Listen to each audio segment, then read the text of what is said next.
Welcome to the deep dive. This is where we take those really big goals, the ones that feel maybe a bit overwhelming, and we break them down into clear, manageable steps. Yeah, making things actionable, exactly. And today, we're tackling a huge one, something we get asked about all the time. How do you actually get fluent in English, right? Not just textbook learning. No, definitely not the slow, maybe expensive classroom route. We're looking at how you can seriously boost your skills really effectively and do it all from home. Which is key for so many people nowadays. Totally. And the sources you shared with us for this deep dive, they're fantastic. They really boil it down to like 10 core strategies. Yeah, they provide a really solid framework. They do. And it's not just about what you study, but more about how you kind of restructure things, your environment, your thinking, to really absorb the language. Maximizing that absorption, as you said. So our mission today is to go deep on these 10 tips. We want to get into the why behind them, the cognitive stuff, the psychology, so you walk away knowing exactly what to do and why it works. And these sources, they're structured really well because they hit on something fundamental about learning a language today. You don't have to move abroad anymore. Right. They used to be the gold standard, wasn't it? It was, but things have changed. The sources argue pretty strongly that what you really need is consistency, first off, then creativity, like building your own little English bubble at home. Okay. And just a genuine curiosity, wanting to explore the language. This whole deep dive is basically about turning your home into the best English classroom you can possibly have. Okay, I love that frame. Let's dive right in then, because the sources are super clear on where this journey has to start. Like before you download an app, before you open a book, before you even think about movies. Yeah. It all begins internally. It's about mindset. Yeah. That's tip one. And they position it as absolutely foundational, non-negotiable. It really is the engine, isn't it? The mindset piece. The sources explain it really clearly. Yeah. Your belief system basically acts like a filter. How so? Well, if you go into it thinking, oh, English grammar is impossible, or, I'm just not a language person. Which lots of people do feel. Absolutely. But if that's your belief, your brain actually, it seeks out proof for that. It highlights every little mistake, every difficulty, and confirms what you already thought. It's efficient, but, well, it works against you here. Makes everything feel harder. Yeah, the classic self-fulfilling prophecy. Yeah. You expect it to be hard, so it feels hard, maybe harder than it needs to be. Exactly. So the first big shift, the sources say, is actively reframing that. You have to consciously flip the script. Okay. Tell yourself something different, like, okay, my brain can adapt. I can get a little better every single day. And just changing that internal narrative makes a difference. It changes the filter. Suddenly, your brain starts noticing the small wins, the opportunities for practice it might have ignored before, a sign you understand, a phrase in a song. Things that were always there, but you weren't tuned into them. Precisely. And this ties directly into the consistency principle they talk about. Ah, yes, the gym analogy, I thought that was great. It's so apt, isn't it? Learning a language is like fitness. If you try to cram an 8-hour gym session once a month, You just hurt yourself and probably not get very strong. Exactly. You get injured, minimal gains. But if you do, say, 30 minutes consistently every day or most days, that's how you build real strength. And crucially for language, neuroplasticity, you're literally rewiring things. So short, regular sessions beat long, infrequent ones. No cramming. No cramming. Consistency, even in small doses, builds those neural pathways. Sporadic bursts just lead to burnout, okay? And that connects to another big point they make about mindset. Letting go of perfectionism. Tip 1 really emphasizes this. The goal isn't flawless English, it's just being better than yesterday. Why is chasing perfection so bad here? Well, perfection is just paralyzing. Think about it. If your standard is perfect output, then every single mistake feels like a massive failure. Right, every little slip up. Every wrong preposition, every slightly off verb tense, your brain logs it as fail. And that fear, that constant feeling of failure, it ramps up what linguists call the affective filter, meaning you get anxious, you become hesitant to speak or write or even try a more complex sentence because you're afraid of messing up. You basically clam up. Because the standard is impossibly high. Exactly. So if perfect is your benchmark, you're probably setting yourself up to quit before you even get going. We have to normalize mistakes, see them as feedback, not failure, essential data points for learning. Okay, so it's about shifting the internal measure of success. Instead of, was that perfect? It's more like, did I try? Did I communicate my idea? Did I maybe use that new word? Precisely. That lowers the stakes dramatically. It removes the friction and makes that daily low-stakes practice actually possible, and that's the only path to fluency, really. Right. Removing friction. That feels like a good transition to another really specific cognitive habit the sources highlight. This is tip 9, stop translating in your head. Ah, yes, the translation loop. This is a huge one. Really one of the hardest habits for learners to break, but oh, so crucial. I think everyone learning a language knows this feeling. You hear something in English, you mentally translate it into your first language, your L1. Yep. Then you figure out your reply in L1. Right. And then you translate that reply back into English, the L2. Yeah. It's exhausting. It is, because you're juggling. Your working memory is trying to do like 3 things at once. Comprehend, translate, formulate, translate back. It's incredibly demanding. Cognitive overload, basically. That's exactly it. We call it the working memory bottleneck.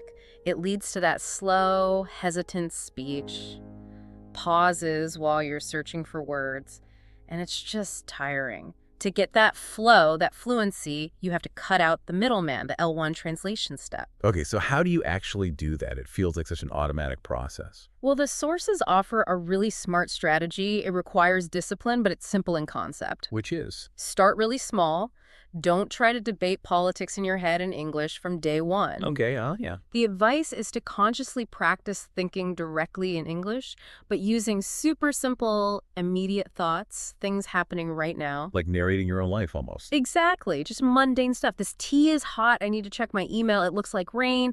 My back hurts a bit. So you're linking the concept, the feeling of rain, the need for email directly to the English phrase. Yes. You're deliberately bypassing your native language. You're forging direct neural links for these basic functions and observations. And the idea is that once those simple structures become automatic... Right. Once they move from conscious effort, okay, how do I say this in English, to just subconscious habit, it's raining, then you've built the foundation. That's where the natural flow starts to come from. That makes sense. Moving from conscious calculation to automatic processing. And that whole process, building those automatic responses, it clearly takes time. Which brings us neatly to tip 10. Patience, yes. And celebrating the journey. The marathon, not the sprint idea. Absolutely. And the sources are really good about validating something every learner feels. Hitting a plateau, that feeling of being stuck. Where you feel like you're putting in the effort, but you're just not getting any better. Exactly. It happens to everyone, even very advanced learners sometimes. And honestly, that's often where people get discouraged and stop. It's demoralizing. Your effort feels pointless if you can't see progress. Right. But the sources offer a really powerful mental tool here. It's about changing how you measure your growth. Don't just look forward at the huge mountains still left to climb that perfect fluency goal. Because that can feel overwhelming. Totally crushing. Instead, they say, look back, look sideways. Compare yourself now to yourself 6 months ago or a year ago. Okay. How does that help specifically? Well, think about it. Maybe you're frustrated today because you still mix up certain verb tenses. Okay, fine. But 6 months ago, could you follow an English TV show without any subtitles? Probably not, no. Could you understand snippets of conversation on an English radio station? Maybe grasp the main idea of a news headline. Right. Maybe now I can do those things. Those are concrete improvements. That's real progress. You have to consciously acknowledge and, yes, celebrate those wins. They prove you are moving forward, even if it doesn't always feel like it day to day. So actively recalling past limitations to see current strengths. Exactly. Because recognizing that growth, however small, it fuels your motivation. It gives you the energy to keep going with that consistency we talked about. If you only focus on how far you haven't gone, you'll likely stop. Focus on the ground you've covered, and you keep putting one foot in front of the other. Okay, so wrapping up this whole first section on the internal game. It's like before you even touch the how-to of learning materials, you need to get your head right. Absolutely. Ditch perfectionism, embrace mistakes as learning tools, actively practice thinking in English, even for simple things, and be patient, making sure to look back and celebrate how far you've come. That's the foundation. All right, foundation laid. Mindset is solid. Now, we shift focus outward to the environment. The idea is to get as much English input as possible, kind of mimicking living abroad, but, without the plane ticket. Exactly. Creating your own immersion bubble. This brings us to tip 2 in the sources, the environmental overhaul. Okay, what does that actually look like in practice? It's about making English sort of unavoidable in your daily life, weaving it into the background, into the foreground, everywhere. The exposure needs to be constant, even if a lot of it is passive. Passive meaning you're not actively studying it, just hearing or seeing it. Right. So one really simple physical starting point is labeling things. Like sticky notes. Yeah, exactly. Go around your house, stick labels on common objects. Door, window, kettle, bookshelf, mirror. Why does that work so well? It reinforces that direct link we talked about, bypassing translation. You see the object, you see the English word right there. Yeah. Mirror, mirror. It cuts out that mental step of seeing it, thinking the word in your native language, then thinking of the English word. Direct association. Okay, simple but effective. Yeah. What about the digital environment? Ah, crucial. Change your phone's language setting to English now. Ooh, that feels like a big step for some people. Scary, maybe? It can feel that way, but think about how often you interact with your phone. Dozens, maybe hundreds of times a day. Yeah, easily. Every menu, every notification settings, compose, send, delete, reminders, you're constantly seeing and interacting with functional English vocabulary related to actions and systems. It's maximum exposure with zero extra time commitment. It forces you to learn the words you need to just use the device. So it's like functional immersion built into something you already do constantly. Precisely. And another angle on passive immersion is using your dead time effectively. Think about chores.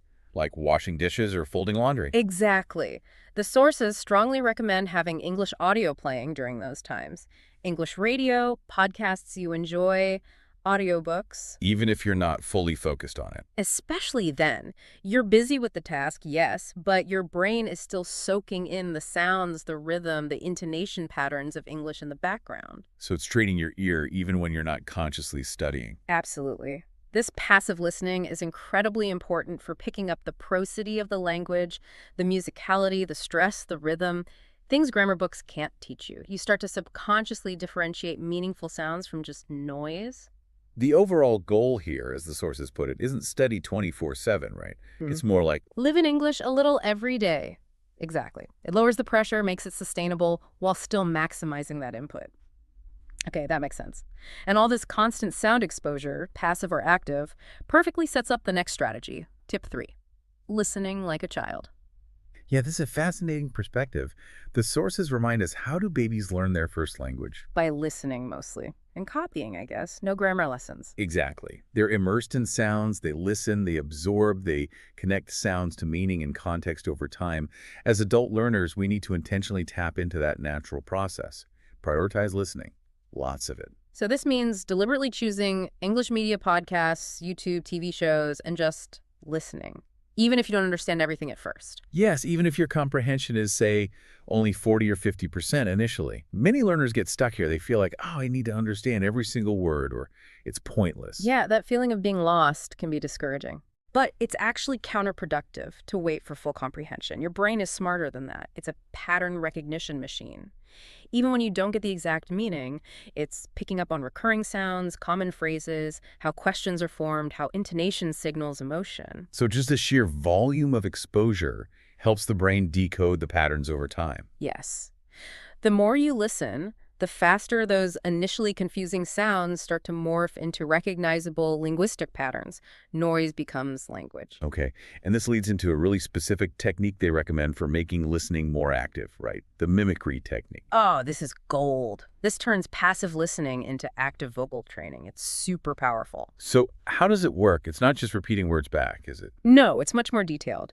You take a short clip of native English speech, maybe just 30 seconds of dialogue from a show or a podcast, and you play it, listen carefully, and then immediately try to repeat it exactly as you heard it. Not just the words, but the tone, the accent, the rhythm, the pauses, the pitch changes, everything. Wow, okay. Trying to clone the sound. Why is that so much better than just saying the words? Because it's physical training for your mouth. You're literally exercising your articulatory muscles, your tongue, your lips, your jaw to make sounds that might not even exist in your native language. Muscle memory for speaking. Exactly. Silent reading or just quietly repeating words doesn't build that muscle memory. Mimicry does. It strengthens the connection between what your ear hears and what your mouth needs to do to reproduce that sound.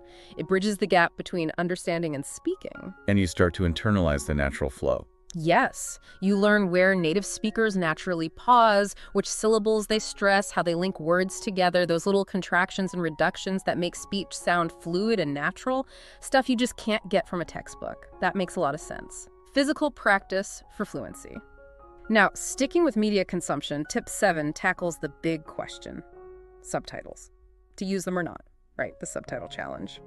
The sources advocate for a phased approach here, which seems very sensible. Phase 1. Start with English subtitles on, especially when you're new to a topic or a particular show or accent. They act as scaffolding. Huh? They help you connect the sounds you're hearing with the written words and their meaning. It anchors the auditory input, especially for beginners or intermediates.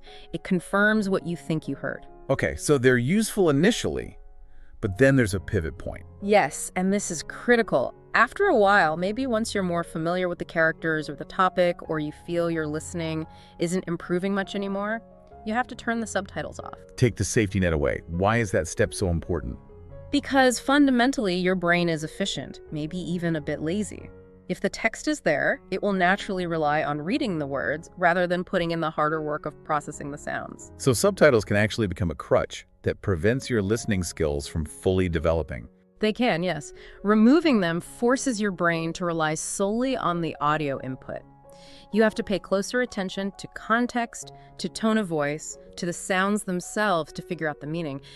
It forces active listening and predictive processing. Predictive processing, like guessing what's coming next. Exactly. Based on the flow of conversation, the context, what you know about the situation, you start anticipating. And that's precisely what you do in a real live conversation. You're not reading text, you're processing sound in real time. Taking subtitles off trains that specific skill. So it pushes you from being a passive reader of English dialogue to an active listener and processor of spoken English. Perfectly put. It's a necessary step to really sharpen those real-world listening skills. Okay, we've sorted the mindset, we've built the immersion bubble for maximum input. But fluency isn't just about taking language in, right? You can listen and read for years. And still not be able to speak comfortably. Exactly. Output is where the rubber meets the road. You have to actively use the language. Those production muscles need exercise too. Which brings us straight to tip 4. You absolutely must speak English every single day. Non-negotiable. Daily speaking practice. And the sources are really practical here. They acknowledge, hey, maybe you don't live near native speakers, maybe you're shy.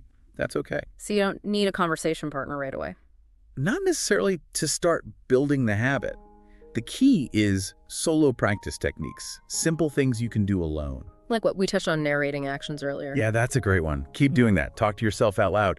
Okay, I'm making coffee now. Right, need to find my keys. What should I wear today?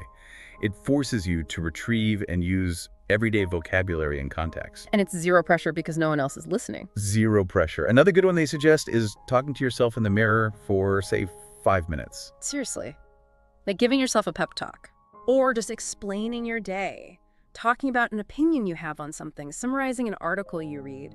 The mirror simulates the feeling of having an audience. Makes you practice organizing your thoughts coherently while speaking. Okay, that makes sense. A kind of practice performance. And then, for people who are ready to talk to others. The sources point towards language exchange apps. Tools like Tandem or HelloTalk.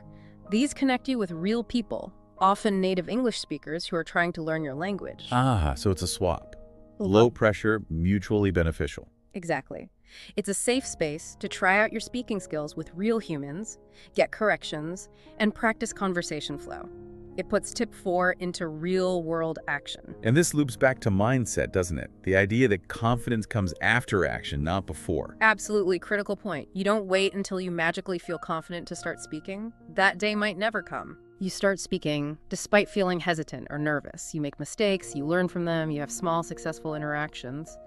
And that's what builds the confidence. It's a result of action, not a prerequisite for it. Okay, so speak daily, even if it's just to yourself at first. Then, moving to another form of output, tip 5 insists on reading out loud. Why is that different from silent reading? It seems simple, maybe even a bit old school, but the impact on fluency is huge, and it ties back to that muscle memory we discussed with mimicry. How so? Well, when you read silently, your brain is incredibly fast. It jumps ahead, predicts words, skims. You process the meaning much faster than you could ever physically say the words. It helps comprehension, sure, but does zero for your speaking muscles. But reading aloud forces your mouth to actually form every sound. Every sound, every word in sequence, it forces articulation. The sources highlight a triple benefit here. Okay, what are they? It directly improves your pronunciation of individual words. 2, it helps you internalize the natural rhythm, stress, and intonation patterns of written English sentences, which translates to speaking. And 3, it physically increases your speaking speed and smoothness because you're practicing the mechanics. So it's training pronunciation, rhythm, and speed all at once. Exactly. And then they add the real game changer, the recording trick. Ah, recording yourself reading aloud. That sounds potentially painful to listen back to. It can be humbling at first, but it's incredibly valuable. You take a short text, a news article, a page from a book, song lyrics, whatever, read it aloud and record it on your phone. And the key is listening back. Yes, because when you're speaking or reading aloud, you're focused on producing the sounds. You can't accurately monitor yourself at the same time, but when you listen back to the recording, detached from the act of speaking, You suddenly hear all the mistakes. you hear things your brain filtered out while you were speaking, awkward pauses, mispronounced words, maybe flat intonation, words you rushed over. Your ear catches it immediately. So it's like having a coach providing instant feedback. Precisely. It creates this really efficient self-correction loop. You hear the issue, you know what to work on next time you read it. It allows for very targeted, step-by-step improvement in your clarity and flow. Okay, that's powerful. Active self-assessment. Which leads us nicely into tip 6. Using writing, specifically journaling, as another form of output and tracking growth. Yeah, the daily English journal habit. This is probably the lowest pressure output method. And we're not talking about writing essays here, right? No. No, not at all. The recommendation is super simple. Just write a few sentences every night. Yeah. About your day. Like a diary entry. Basically, today was busy, I met a friend for lunch, I watched an interesting documentary, I felt happy, tired, stressed. Really simple stuff reflecting your actual life. What's the main benefit of doing this consistently? The magic is looking back. After a few months, go back and read your early entries. You will see the progress. Your vocabulary will be richer. Your sentences will likely be more complex. You'll notice you're using tenses or structures you wouldn't have dared to try back then. Maybe you started with simple subject-verb-object sentences, and now you're using conjunctions, subordinate clauses. Ah, so it provides concrete, visual evidence that you are improving. Fights that stuck feeling we talked about in tip 10. Exactly. It's undeniable proof of progress, which is hugely motivating. And importantly, the sources emphasize the attitude towards mistakes in your journal. Let me guess. They're good. They're not just good, they're necessary. Mistakes in your journal mean you're experimenting, trying new words, attempting more complex ideas. If your journal entries are always perfect, you're probably playing it too safe and not pushing your boundaries. Errors are signs of growth, not failure. Okay, embrace the errors in the journal. Got it. Now, finally, let's circle back to vocabulary. We need words to speak and write. But tip 8 warns against just memorizing lists. Yes, this is so important. Trying to learn vocabulary from long lists of isolated words. It's just incredibly inefficient for most people. Leads straight to burnout. Why doesn't it work well? You learn the definition, right? You learn the definition, yes, but you don't learn how to use the word. You don't learn its common partners, its collocations. You don't learn the prepositions it takes or the grammatical structures it fits into. So you might recognize the word when you read it. High receptive vocabulary, exactly. But you can't actually pull it out and use it correctly when you're trying to speak or write. Low productive vocabulary. Precisely. The word isn't functional. The sources are clear. Context is king. Meaning you need to learn words within phrases or sentences. Absolutely. Don't just memorize the word improve. Learn the chunk, improve your skills, or room for improvement, or working to improve. So you learn the word and its natural habitat. Exactly.